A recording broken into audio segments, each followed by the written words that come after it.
ओम शांति।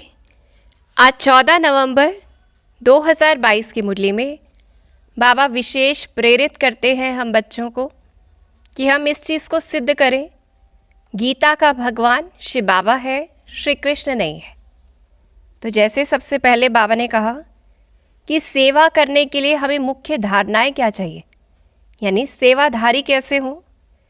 सेवा के ख्यालात स्वच्छ बुद्धि में ही बैठ सकते हैं। तो सबसे पहले तो बुद्धि स्वच्छ हो, और बुद्धि स्वच्छ कैसे बनती है? जितना हम ज्ञान का मनन चिंतन करते हैं, जितना हम बाबा से याद में रहते हैं, तो उतना बुद्धि स्वच्छ होती जाती है। दूसरा बाबा ने कहा जो श्रीमत पर नहीं चलते हैं उनको धारणा भी नहीं हो सकती है, और धारणा नहीं होगी तो बिल्कुल भी समझा नहीं सकते कि हमारे जो 4 सब्जेक्ट हैं, ज्ञान, योग, धारणा, और उसके बाद आती है सेवा। तो इस पर अटेंशन दिलाते बाबा। और बच्चों को ही बाप का शो करना है, तो सबसे पहले तो बच्चा बनना पड़े। फिर जैसे बाबा ने कहा ब्रह्मा कुमार कुमारी वह जो 21 जन्म के लिए बाप से वर्षा दिलाए, तो हमें ऐसा बनना है। फिर बाबा ने कहा कि कैसा होना चाहिए, सदैव हर्षित मुख, अचल, स्थैर्यम, मस्त रहने वाला। मस्त कैसा? जो अंदर से ज्ञान योग की मस्ती में मस्त है, जो सदा हर्षित मुख है। तो इसके लिए बाबा ने कहा आगे चलकर ऐसे बच्चे निकलेंगे। फिर युक्ति युक्त सेवा करनी है, युक्ति से हर चीज़ समझानी है। जो बाबा ने कहा फिर अहंकार में नहीं आना है, लेकिन शुद्ध घमंड, या ये कहे शुद्ध अभिमान हो। ऐसे बहुत हैं, बाबा उदाहरण देते, ऐसे बहुत हैं जो अपने को बहुत ज्ञानी समझते हैं, लेकिन है कुछ भी नहीं। और उस पर बाबा उदाहरण देते, जैसे चूहे को हल्दी की गांठ मिल जाती है तो समझता है मैं ही पंसारी हूँ। तो इस प्रकार से कि थोड़ा सा ज्ञान मिला और ऐसा समझा हम तो बहुत ज्ञानी हो गए। तो बाबा कहते ऐसा अहंकार नहीं होना चाहिए। फिर बाबा ने कहा कि ये बड़ा भारी बेहद के बाप का बेहद का क्लास है, और बाप टीचर जानते हैं कि ये स्टूडेंट कौन सा है। तो बाबा हर बच्चे को परखते हैं, देखते हैं। इस प्रकार से हमें ऐसे गुण धारण करने हैं, सेवा अर्थ। फिर बाबा ने इस पर बताया कि हमें अच्छी तरह से सिद्ध क्यों करना है कि परमपिता परमात्मा ने ही गीता सुनाई है। इसी पर ही सारा मदार क्यों है? क्योंकि बाबा कहते एक बात अगर ये समझ में आ जाए तो भारत के जितने भी शास्त्र हैं वो झूठे सिद्ध हो जाएंगे, क्योंकि गीता पर ही मदार है। अगर वो झूठी सिद्ध हो गई तो बाबा कहते फिर सारे शास्त्र भी झूठे सिद्ध हो जाएंगे, क्योंकि गीता आदि के बाल बच्चे हैं सभी वेद शास्त्र। और फिर बाबा कहते भूल सारी गीता से ही निकली है कि गीता का रचयिता श्री कृष्ण को कह दिया है, और इसी भूल के कारण भारत कौड़ी जैसा बन गया है। तो इसलिए बाबा विशेष अटेंशन दिलाते कि हमें इसी को ही प्रूव करना है। ये गीता किसने सुनाई है? शिव बाबा ने सुनाई है। आज बाबा ने कुछ तरीके बताए हैं हमें कि जैसे श्री कृष्ण की महिमा और परमपिता परमात्मा की महिमा अलग अलग लिखनी है। जैसे बाबा ने कहा कि श्री कृष्ण ने गीता नहीं सुनाई, उसने तो गीता का ज्ञान सुनकर वो राज्य पद पाया है। तो इस पर बताना है कि ये ज्ञान किसके अंदर है? शिव बाबा ही ज्ञान सूर्य, ज्ञान का सागर है, कि वही आकर ज्ञान देते हैं, देवी देवता धर्म की स्थापना करते हैं उस राजयोग और ज्ञान से जो अभी प्रायलोप हो गया है। और श्री कृष्ण तो सत्युग का प्रिंस बनते हैं उस पढ़ाई से। तो बाबा ने कहा इस पर हमें अटेंशन दिलाना है। और पढ़ते समय उनका नाम रूप अलग होता है, यानी इस समय ब्रह्मा है, बाद में वो श्री कृष्ण बन जाते हैं। फिर दूसरी पॉइंट क्या क्लियर करनी है? तो जो बाबा ने कहा कि पतित पावन एक ही शिव है, इसको स्पष्ट करना है कि श्री कृष्ण पहले पतित है और वही आत्मा इस समय पावन बन रही है, और वही श्री कृष्ण की आत्मा जो काली अर्थात शाम बन गई, फिर से पतित पावन बाप के द्वारा पावन दुनिया में जाने के लिए पुरुषार्थ इस समय कर रही है। तो पतित पावन श्री कृष्ण को नहीं कहेंगे, ये सिद्ध करना है। फिर बाबा ने कहा सत्युग स्थापन करने वाला कौन है? श्री कृष्ण के अंतिम जन्म में ब्रह्मा को परमपिता परमात्मा ने अपना रथ बनाया, और फिर उनके द्वारा सृष्टि क्रिएट की जाती है। तो सृष्टि क्रिएटर कौन कहेंगे? वो शिव बाबा ही है। जैसे बाबा ने कहा, कोई कहता है ब्रह्मा के द्वारा सृष्टि क्रिएट हुई, तो हम बता सकते हैं कि वो ब्रह्मा कहाँ से आए, उन्हें शिव बाबा ने अडॉप्ट किया। और सूक्ष्म वतन में भी कहाँ से आए, तो सूक्ष्म सृष्टि भी पहले पहले परमात्मा रचते हैं, जिसमें ब्रह्मा को दिखाया गया है। और चौथी पॉइंट क्या समझानी है कि शिव बाबा ही कैसा है, निराकार है। श्री कृष्ण तो साकार है और परमात्मा को सभी रूपों में निराकार रूप में माना गया है, तो इसको सिद्ध करना है। तो इस प्रकार से बाबा कहते हैं ये सिद्ध कर दें कि भगवान उवाच कि श्री कृष्ण की आत्मा जो 84 जन्म पूरे करके अंतिम जन्म में है, उनको एडॉप्ट कर ब्रह्मा बनाए, उन द्वारा गीता ज्ञान इस समय परमात्मा देते हैं, जो सहज राजयोग से पावन बन पावन दुनिया का प्रिंस बनता है। और बाप ही कैसा है, सृष्टि का सदगति दाता है, लिबरेटर है और गाइड है। तो इस बात को स्पष्ट करना है।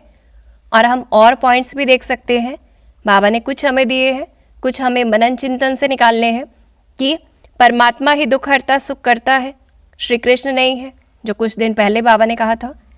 फिर सृष्टि का क्रिएटर भी शिव बाबा है, श्री कृष्ण नहीं है। फिर बाबा ने हमें प्रेरित किया है सेवाओं के लिए। तो बाबा ने कहा समझाने के लिए युक्तियाँ रचनी है कि फॉरेनर्स को बनारस में वहाँ भी सिद्ध करके समझाना है। अब बाबा कहते कौन जाकर समझाएगा, तो बड़े अच्छे बच्चे चाहिए, युक्ति से कार्टून बनाना चाहिए जो सिद्ध हो जाए कि गीता परमात्मा ने गाई और श्री कृष्ण को ऐसा बनाया उस गीता से। फिर भक्ति की बाबा कहते बड़ी बड़ी दुकान खुली हुई हैं, लेकिन सच्चे ज्ञान की एक भी दुकान नहीं है। तो इसको हमें सिद्ध करना है, सच्चे ज्ञान की दुकान खोलकर, यानी जितनी पाठशालाएं खुलती जाती हैं तो वह सच्चे ज्ञान की दुकान खुलती जाती है। बाबा कहते इतनी प्रदर्शनी आदि करते, लेकिन फिर भी सिद्ध नहीं करते हैं।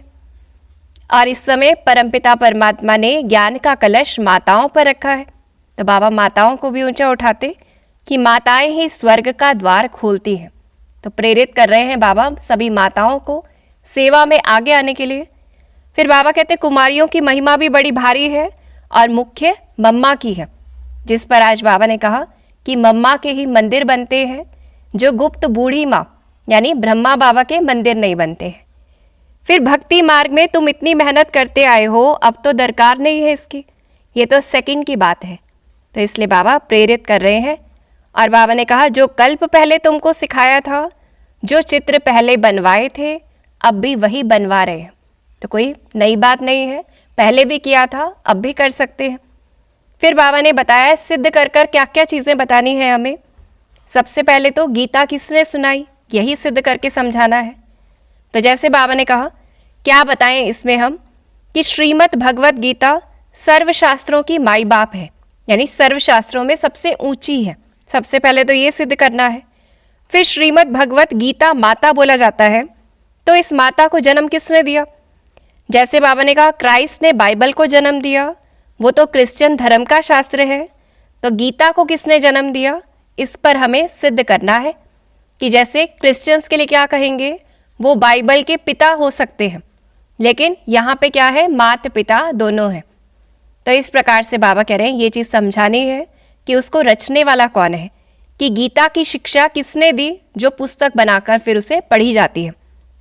फिर बाबा ने कहा कि गीता से कौन सा धर्म स्थापन हुआ, कि जैसे हम कहेंगे बाइबल है उससे क्रिश्चियन धर्म स्थापन हुआ, लेकिन गीता से कौन सा धर्म स्थापन हुआ ये कोई नहीं जानते हैं, कि जो देवी देवता धर्म स्थापन हुआ। फिर बाबा ने कहा राजाई प्राप्त करने का ज्ञान किसने दिया, कि किस्मत बनाने वाला कौन, कि जो कहा जाता है कि श्री कृष्ण के लिए कहा जाता है कि उन्होंने गीता सुनाई, तो बाबा कहते गोले के चित्र से समझाना है कि परमात्मा ने ज्ञान दिया है और किस्मत बनाने वाला तो कोई ना कोई बाप होता है या टीचर होता है।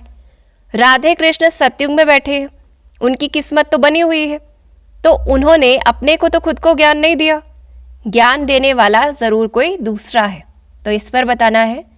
फिर बाबा ने कहा भगवान कौन है, फिर ये सिद्ध करना है, क्योंकि लोग तो क्या कह देते हैं कोई भी हो सभी भगवान है, और धनी को न जानने के कारण सभी निधन के बन पड़े हैं। तो बाप का परिचय देना है। बाबा कहते सिद्ध कर कर समझाना है क्या कि भगवान का बर्थ प्लेस ये भारत ही है। फिर मनुष्य तो सर्वव्यापी कह देते हैं, या ब्रह्म तत्व कह देते हैं। बाबा कहते हैं जो आता है वो कह देते हैं बिना समझ के। तो बाबा का परिचय देना है, वो कहाँ रहता है, वो कौन है, कहाँ आता है।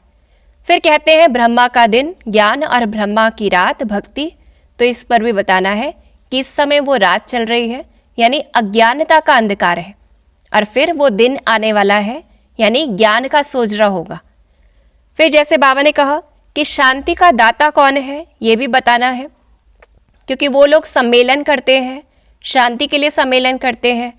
रिलीजियस मनुष्यों के हाथों में तो शांति स्थापन करना है ही नहीं, क्योंकि शांति दाता एक शिव बाबा ही है। फिर और क्या बताना है कि पतित पावन कौन है। पतित पावन को जानते ही नहीं है, क्या कहते हैं, रघुपति राघव राजा राम।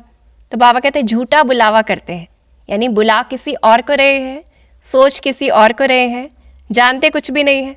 तो ये भी बताना है पावन बनाने वाला कौन है। फिर गुरु तो गति देते हैं, लेकिन गति सदगति का किसी को नहीं पता है। जो बाबा ने कहा सदगति प्रवृत्ति मार्ग वालों की होती है। गति मतलब तो क्या है, सभी बाप के पास चले जाते हैं। और सदगति क्या होता है, जब बाबा हमें स्वर्ग में भेज देते हैं, तो वो किसी को नहीं पता। फिर कहते हैं 3 धर्मों की टांग पर सृष्टि खड़ी है। तो इसको भी समझाना है कि इस समय देवता धर्म जो है वो कहीं ना कहीं छुपा हुआ है, प्राय लोप हो गया है। इसलिए जो 3 मुख्य धर्म है उनके ऊपर ही ये सृष्टि खड़ी है, और इसलिए हिलती डुलती रहती है। लेकिन जब एक धर्म था, अद्वैत राज्य था, तब ये सृष्टि पूरी सही से खड़ी थी, आपस में लड़ाई झगड़ा नहीं होता था। और इस समय 3 पे है, इसलिए ताकत भी नहीं है और लड़ाई झगड़ा होता रहता है। फिर बाबा ने कहा शास्त्रों में प्रलय दिखा दी है, इसमें भी गड़बड़ कर दी है, क्योंकि प्रलय नहीं होती है, सृष्टि परिवर्तन होता है। फिर मम्मा ने भी आज हमें 2 पॉइंट्स विशेष बताए हैं कि आत्मा और परमात्मा अलग रहे बहुकाल, सुंदर मेला कर दिया जब सतगुरु मिला दलाल। अब इसको जो कहा जाता है, तो इससे ये स्पष्ट है एक तो कि आत्मा और परमात्मा बहुत समय से बिछड़े हुए हैं। और क्या चीज़ सिद्ध है कि आत्मा और परमात्मा अलग अलग 2 चीज़ हैं, कि दोनों अलग हैं। क्योंकि लोग क्या कहते हैं कि मैं आत्मा ही परमात्मा हूँ, सोचते हैं आत्मा पर से माया का अवतरण उतर जाएगा, आवरण उतर जाएगा, तो आत्मा जो है वो परमात्मा बन जाएगी। कई लोग क्या कहते हैं कि आत्मा अपने आप को भूल गई है, इसलिए दुखी बन पड़ी है। तो जब आत्मा अपने आप को पहचान जाएगी, शुद्ध बन जाएगी, फिर आत्मा परमात्मा में मिलकर एक हो जाएगी। लेकिन मम्मा इस चीज़ को क्लियर करती हैं कि ना आत्मा परमात्मा हो सकती है, ना आत्मा परमात्मा में मिलकर एक हो सकती है, क्योंकि आत्मा तो अविनाशी है। और ना परमात्मा के ऊपर कोई आवरण चढ़ सकता है, कि कोई कट चढ़ नहीं सकती है भगवान के ऊपर। तो इस चीज़ को भी हमें समझाना है। और जो बताई मम्मा ने कि हर एक मनुष्य शांति चाहते हैं, लेकिन वो मिले कैसे वो नहीं पता, कि बहुत से प्रयत्न करते हैं लेकिन शांति फिर भी प्राप्त नहीं होती। तो पहली चीज़ तो सोचने की क्या है कि 5 विकारों का कर्म बंधन जब टूटता है तो मन की शांति या ये कहें जीवन मुक्ति स्थिति को प्राप्त कर सकते हैं। और इस चीज़ में सोचना क्या है कि अब ये कर्म बंधन टूटे कैसे, और इसे छुटकारा देने वाला कौन है। तो इस चीज़ को सोचते हुए ये बताना है कि परमात्मा द्वारा प्राप्त होती है ये नॉलेज कि हम कौन है, मैं आत्मा हूँ, मैं किसकी संतान हूँ, और मेरा असली गुण क्या है। और जब हम ज्ञान योग बल जमा कर लेते हैं तो हमारा कर्म बंधन टूटता है। तो इस प्रकार से आज बाबा ने भी सेवाओं की बहुत सी पॉइंट्स दी और मम्मा ने भी बहुत सी पॉइंट्स दी। फिर अंत में बाबा ने हमें वरदान दिया है और स्वमान दिया है कि शांति की शक्ति द्वारा हम असंभव को भी संभव कर सकते हैं, और ऐसे असंभव से संभव करने वाले योगी तू आत्मा भव। जो बाबा ने कहा शांति की शक्ति कैसी है, जो सर्वश्रेष्ठ शक्ति है, और सारी शक्तियाँ इस एक शक्ति से ही निकली हैं। साइंस की शक्ति भी इस शक्ति से निकली है। तो ऐसे ही शांति की शक्ति बहुत विशेष है, और शांति की शक्ति के द्वारा असंभव को भी संभव कर सकते हैं। किस प्रकार से कि दुनिया वालों ने तो क्या कहा कि परमात्मा को पाना असंभव है, कि उसको तो हम पार ही नहीं पा सकते। तो जिसे दुनिया असंभव समझती थी उसे हम योगी तो आत्माओं बच्चों ने संभव किया है, क्योंकि हम क्या कहते हैं, हमने तो परमात्मा को पा लिया। शांति की शक्ति से स्नेह के सागर में हम समा गए।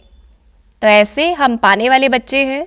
और हम क्या कहते हैं, जो बहुत ऊंचा हजारों सूर्यों से तेजोमय समझते थे, हमने उसे अनुभव कर लिया है। तो ऐसे हमें शांति की शक्ति को पूरा दिन अनुभव करना है। और बाबा ने स्वमान दिया है कि मैं आत्मा निमित्त बन निर्माण का कार्य करने वाली सच्ची सेवाधारी हूँ। मैं आत्मा निमित्त बन निर्माण का कार्य करने वाली सच्ची सेवाधारी हूँ। तो सदा क्या रखना है, हम निमित्त हैं और बाबा हमसे सेवा करवा रहे हैं।